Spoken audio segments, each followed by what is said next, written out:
नमस्कार दोस्तों, स्वागत है आपका हिंदी नॉलेज शो में। तो दोस्तों, आज मैं आपको चाइना का एक स्कैम बताने वाला हूं और ये स्कैम सुनकर आप माथा पीट लेंगे किस हद तक चाइना चला गया है। और चीन इसमें जो मिडिल मैन है उसे पाकिस्तान को बना के रखा हुआ है। और आप जानते हैं कि कहीं पर भी कुछ भी हो, मिडिल मैन ही सबसे ज़्यादा पिटता है। यहाँ पर भी पाकिस्तान की ही सबसे ज़्यादा कुटाई हो रही है, सबसे ज़्यादा नुकसान उसे ही उठाना पड़ रहा है। दरअसल आपको पता होगा कि पिछले एक साल में एक बात नोटिस करी होगी कि पाकिस्तान को यूरोपियन देशों से जो हथियार मिलने थे या फिर हथियारों के जो कंपोनेंट होते हैं, पार्ट्स होते हैं, वो भी मिलने थे, उनके जो सौदे हैं एक एक कर रद्द हो रहे हैं। और यूरोपियन देश जितने भी ऑर्डर थे उन्हें कैंसिल करते जा रहे हैं।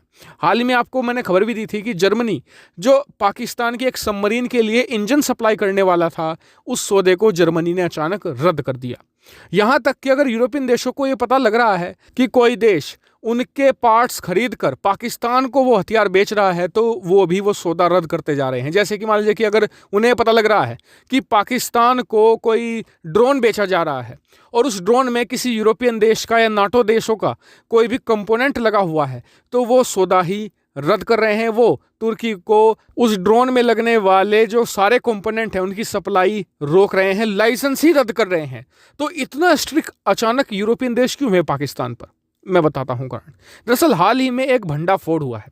भंडाफोड़ ये कि पाकिस्तान जो हथियार खरीदता है, इनकी फंडिंग होती है चाइना से, यानी कि चाइना इन्हें पैसे देता है और ये फिर यूरोपियन देशों से हथियार खरीदते हैं। और इससे चाइना क्या फ़ायदा है? चाइना फिर इन हथियारों को जो यूरोपियन देशों से आते हैं इन्हें खोल कर इनकी रिवर्स इंजीनियरिंग करता है और इनकी जो टेक्नोलॉजी है उसे चोरी कर लेता है। और ये काम इतनी सफाई से किया जा रहा था पिछले 5-6 सालों से कि किसी को भनक तक नहीं थी। यहाँ तक कि जो पैसा चाइना डायरेक्ट नहीं भेजता था पाकिस्तान को, पैसे को अलग अलग देशों में भेजा जाता था जहाँ पर ये मिडिल मैन मौजूद थे इनके। पहले एक देश भेजा, दूसरे बार तीसरे, चौथे, पांचवें ऐसे भेजकर फिर पाकिस्तान भेजा जाता था ताकि अमेरिका को और यूरोपियन देशों को इसकी भनक ही ना लगे। तो चीन ऐसा कर क्यों रहा था? बड़ा सिंपल रीजन है। दरअसल चीन की जो खासकर की वायुसेना और नौसेना सोवियत समय के जो हथियार इस्तेमाल कर रही है, खासकर की नौसेना की हालत बहुत ज़्यादा ख़राब है, क्योंकि वहाँ पर जो शिप्स हैं, इसके अलावा जो डिस्ट्रॉयर वगैरह भी हैं, सबमरीन भी हैं, वो बहुत ही ज़्यादा पुराने हो चुके हैं।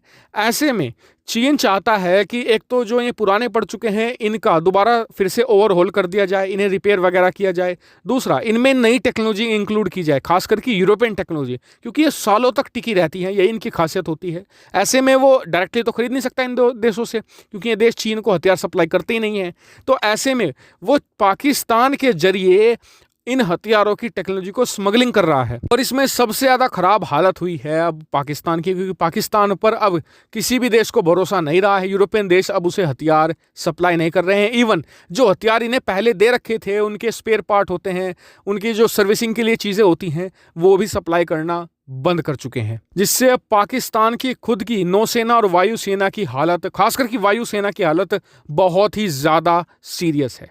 आपका इस पर क्या मानना है? कमेंट करके जरूर बताएगा। साथ ही वीडियो को शेयर कीजिएगा और चैनल को सब्सक्राइब करना बिल्कुल मत भूलेगा। Thank you for watching video.